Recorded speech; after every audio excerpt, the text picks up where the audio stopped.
Hola a todos y todas. Aquí estoy de nuevo en un nuevo capítulo, comentario que quiero compartir con ustedes hoy día sobre un tema que se habla bastante poco. Voy a hablar de un concepto que se llama posvención. ¿Qué es lo que es la posvención? La posvención es un procedimiento o una intervención que se realiza en los espacios y sobre todo con las personas directamente involucradas o sobrevivientes de la muerte por suicidio. Es decir, todos los compañeros, amigos, amigas, hermanos, familiares, es decir, todas las personas que tenían algún vínculo emocional con la persona que lamentablemente falleció por suicidio. Sobre ese grupo de personas, se debe hacer una intervención de acompañamiento, de acogida inicial, de intervención en crisis, como podría decirse, que tiene distintos momentos o niveles, porque claramente hay una relación entre la conducta suicida de la persona que fallece por esa conducta y el riesgo aumentado emocional con posible desarrollo de efectos secundarios en las personas, familiares directos, vinculados con esta persona, que puede llevar a un desarrollo posterior de lo que llamamos un trastorno postraumático o de experiencias traumáticas, porque claramente la conducta, el hecho de muerte por suicidio, es uno de los momentos más dolorosos que existen para un ser humano, para los que quedan. ¿Por qué? Porque se produce toda una incertidumbre, una incomprensión, una frustración, angustia, dolor, producto de no entender por qué esta persona tomó esta decisión. Lamentablemente muchas veces en ese desarrollo también las personas que quedan empiezan a culparse de lo que pasó, buscan explicaciones, tratan de comprender por su propia conducta de cosas que probablemente deberían haber hecho diferente para evitar que esta persona falleciera.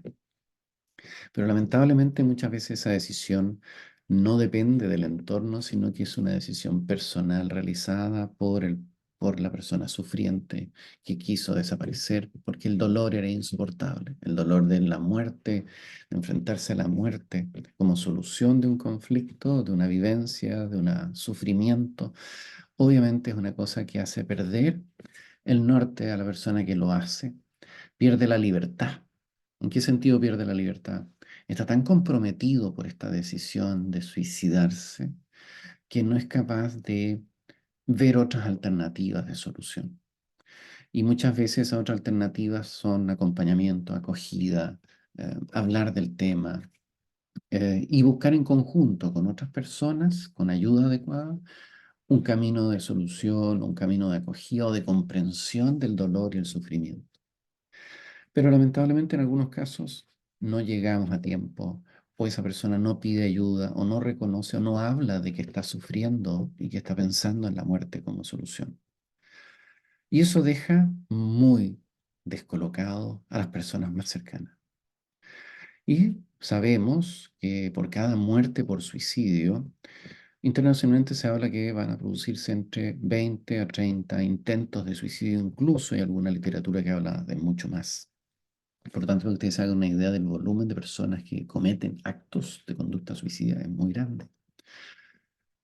Y eso tiene un impacto. Por cada muerte por suicidio, hay por lo menos 6 o 7 personas directamente relacionadas que pudieran considerar la posibilidad también de la conducta suicida como resolución de sus propios conflictos. Pero no solo eso, sino que desarrollar síntomas, respuestas emocionales muy intensas dentro de un duelo mal resuelto, producto del impacto que produce este hecho tan traumático como la muerte de una persona querida o cercana. Entonces es muy importante que los equipos de salud, que las organizaciones, que los colegios, que las universidades, que toda la institucionalidad, las juntas de vecinos, si ya no pudimos alcanzar a rescatar a esa persona que comete el suicidio, por lo menos tengamos una forma de acogida para las personas que quedan. ¿Y en qué consiste esa acogida inicial? En general se habla de lo que llamamos primeros auxilios psicológicos.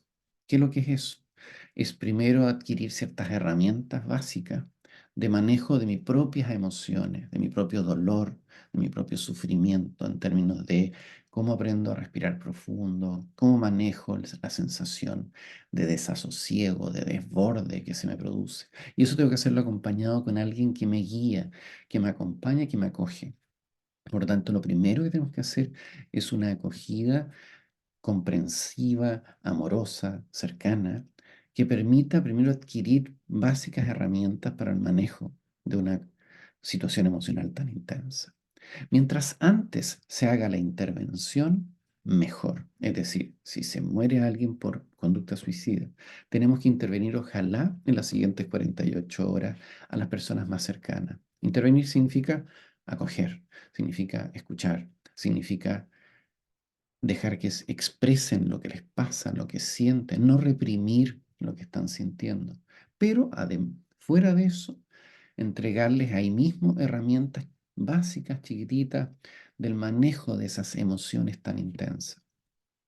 Ahora, en el punto de vista institucional, cuando hacemos una intervención en una escuela, un colegio, en una universidad o en alguna otra institución donde hay más grupos involucrados que pueden ser impactados por esta experiencia, es importante hacer intervenciones grupales iniciales para que se pueda expresar toda la emocionalidad de lo que les ha afectado el hecho de la muerte por suicidio de esta persona querida. Y dentro de ese grupo, dentro de esa primera evaluación, poder detectar a las personas que están más impactadas o que están más comprometidas o que tenían una relación mucho más profunda con la persona fallecida. En términos de, no sé, si era la polola, el pololo, si era el hermano, si era un profesor cercano en la universidad que tenía una relación porque era un ayudante alumno, si era un vecino con el cual yo tenía una relación cercana. Esas personas dentro del grupo del riesgo, esas personas tienen que ser acompañadas individualmente en un proceso no necesariamente terapéutico, así psicoterapéutico formal, pero sí tienen que recibir una acogida y un tratamiento inmediato de estos primeros auxilios psicológicos, que como digo, consisten en entregar ciertas herramientas para la autorregulación de las emociones intensas, sin reprimir, sino que canalizar. Y segundo, ofrecer acompañamiento, acogida, escucha, escucha bondadosa. Y tercero, si la persona está muy comprometida, poder canalizar la ayuda necesaria a esa persona para llegar a un proceso terapéutico si es necesario, a aplicar ciertas técnicas farmacológicas si son requeribles, dependiendo de los síntomas de esa persona, y posteriormente acompañarlo si es requerible por su propia situación emocional y el desborde que eso puede producir, porque pueden aparecer síntomas depresivos, pueden aparecer síntomas angustiosos, crisis de pánico, intención incluso suicida, identificándose con la persona que fallece por suicidio, porque romantizamos, hacemos que muchas veces se interpreta el acto suicida como un acto como que a esta persona no le quedó otra porque su situación era tan extrema. Y eso no es así. Eso muchas veces es en el momento de la crisis que se produce, hay una pérdida del contacto con la realidad, se produce en lo que se llama una profundización, un enclaustramiento de la conciencia y la persona solamente está pensando en el acto suicida porque ya piensa que esa es la única solución que le queda. Pero si yo lo saco de ese contexto, si yo lo acojo en ese momento y si lo acompaño, yo puedo salvarle la vida. Y eso mismo puedo hacer con las personas que están siendo afectadas por la muerte por suicidio. Entonces, aquí hay una serie de estrategias también, hay protocolos específicos a nivel escolar, a nivel universitario, que tienen que ver con la comunicación del acto suicida también, de cómo se entrega esto, cómo se informa esto a la comunidad, porque es importante hablar del tema sin, sin llevarlo a una idealización. Pero sí hay que hablar del tema porque ocultarlo lo único que va a generar es malas interpretaciones del acto suicida, identificación y explicaciones simplistas de una conducta que es tremendamente compleja. Por lo tanto, es muy importante poder acoger adecuadamente inicialmente y tener estrategias para hacerlo, pero sobre todo también la forma en que comunicamos este tema en la comunidad posterior para que podamos aprender, reflexionar y revisar lo que nos está pasando como grupo humano.